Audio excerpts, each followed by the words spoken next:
कारण असं की अजित पवारांना लोकसभेच्या निकालाबाबत फारशी काही आशा उरली नाही. म्हणजे त्यांच्यासाठी अत्यंत प्रतिष्ठेची जागा ही केवळ आणि केवळ बारामतीची होती. बारामतीची निवडणूक झाली आणि अजित पवार दिसेनासे झाले.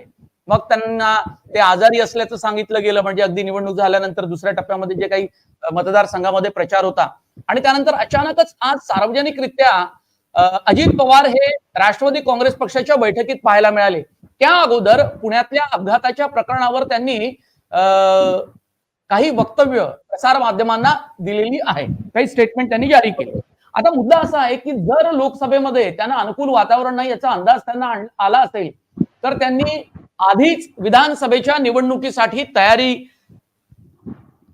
करायचं ठरवलं असेल आणि त्यासाठी पक्षाची स्ट्रॅटेजी नेमकी काय असावी हेही काही प्रमाणात निश्चित केलं असेल. कारण सर्व भाषणं ही काही उपलब्ध नव्हती. म्हणजे संपूर्ण कार्यक्रम किंवा बैठक त्यांचे प्रसार माध्यमांसाठी उपलब्धही नव्हते.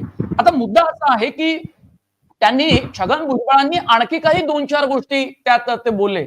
अत्यंत आक्रमक भाषण झालं छगन भुजबळांचं. त्यात आणखी 2 गोष्टी होत्या की मुख्यमंत्री एकनाथ शिंदे यांनी आमदारांची कामं ताबडतोब करावी. प्रकल्प जर काही मंजूर झाले असतील तर त्यांना निधी द्यायचा असेल. म्हणजे उरलेली जी काही कामं असतील, जी विकास काम आहे ज्याचा प्रभाव निवडणुकीत पडू शकतो, मतदारांवर पडू शकतो, राज्याच्या जनतेवर पडू शकतो, अशी सर्व कामं विना विलंब मंजूर करावी, त्यांना गती द्यावी असं एक मत त्यांनी व्यक्त केलं.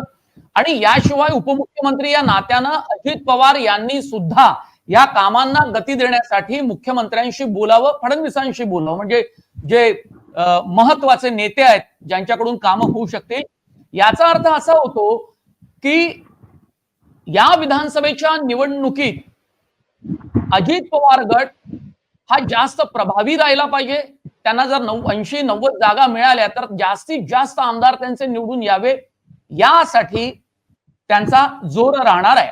आता महाराष्ट्राच्या विधानसभेची निवडणूक कधी आहे तीही